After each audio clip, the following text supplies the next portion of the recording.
आपण म्हणतो की थंडीच्या वातावरणात आपल्याला जास्त सर्दी खोकला ताप येतो, पण तसं नाहीच आहे.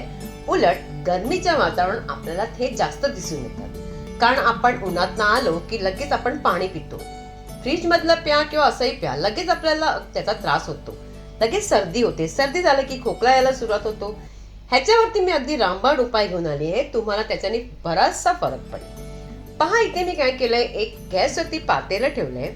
त्याच्यामध्ये घातलंय 2 ग्लास असं पाणी आणि गॅस पटकन लावायची आहे. गॅसही मी आता पटकन इथे लावली आहे आणि आपण याच्यामध्ये आता घालणार आहोत, थोडंसं घालायचंय ओवा.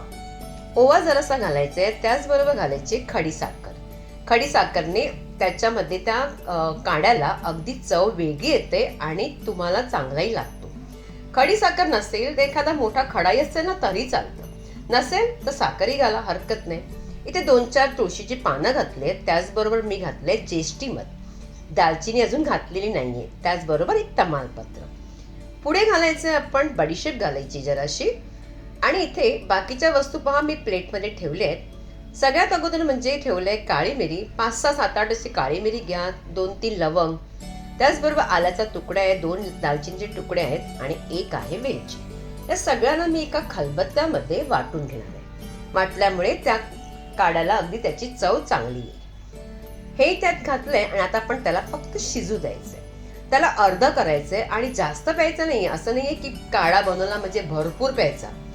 अर्धा अर्धा एक एक छोटासा कपही पिला तरी तो त्याचाही फायदा होईल. दुसरा उपाय म्हणजे गॅसवरती एक पातेलं ठेवलंय. इथे आपण बनवणार आहोत चहा. तुम्हाला वाटेल की चहाचा काय फायदा, पहा तुम्ही पुढे. अर्धा कप पेक्षा मी थोडंसं जास्तच पाणी घातलंय. त्याच्यामध्ये आपण आता आलं, वेलची, काळी मिरी आणि लवंग या सगळ्यांना पुन्हा एका खलबत्त्यात आपण कुटून घेऊ. खलबत्त्यात पहा कुटून घेतलंय आणि त्या पाण्यामध्ये आपण घालायचंय. त्या चहाला त्याची चव चांगली येईल. थोडंसं तिखटही वाटेल पण बरं वाटेल. म्हणजे तुम्हाला चहा पिताना त्याची चव छान होईल. पहा, मी दोन्ही गॅसवरती दोन्ही काढे ठेवले आहेत. एका बाजूला चहा आहे आणि एका बाजूला आहे दुसरा काढा. ह्याच्यामध्ये थोडीशी चहा पावडर टाकायची, अर्धा चमचा. जसं तुम्ही चहा बनवता ना तसंच घालायचे. थोडीशी साखर घाला आणि चांगलं त्याला शिजू द्या. जोपर्यंत चहा शिजते तर पहा माझी इथे काढाही रेडी झाला आहे. काढा रेडी झालाय तर गॅस बंद केली आहे. तर इथे चहाही झाली आहे. तर चहामध्ये आपण घालायचंय अर्धा कप असं दूध आणि दूध घातल्यानंतर त्यालाही चांगलं शिजू द्यायचंय. तर दूधही शिजलंय म्हणजे चहा आपली रेडी आहे, तो काढाही रेडी. आता आपण एका ग्लासमध्ये त्याला घेऊया. अशा प्रकारचा काढा तुम्ही जर पिला तर तुम्हाला सर्दी खोकला त्याचबरोबर रोगप्रतिकार शक्ती त्याच्याने वाढते आणि आपल्याला काही त्याचं नुकसानही होत नसतं. म्हणून तुम्ही नक्की करून प्या. त्याचबरोबर इथे आहे चहा.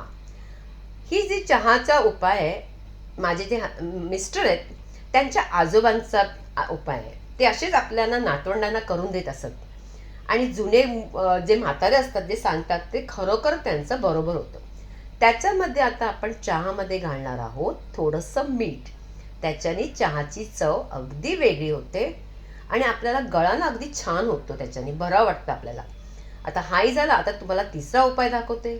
इथे घ्यायचंय अर्धा चमचा असं हळद. जास्त हळद घेऊ नका, बऱ्याच जणांना हळद आवडत नाही, कोणाकोणाला त्याचा वासही आवडत नसतो.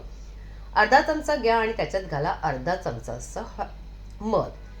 हा जो उपाय आहे तर आमच्याकडे मावशी एक काम करत होता, त्यांनी मला दाखवला होता. पण सगळ्यांना हा उपायही भरपूर अगदी उपयोगी पडतो. तुम्ही याला असं नाहीये की सकाळच्या वेळीच केलं पाहिजे.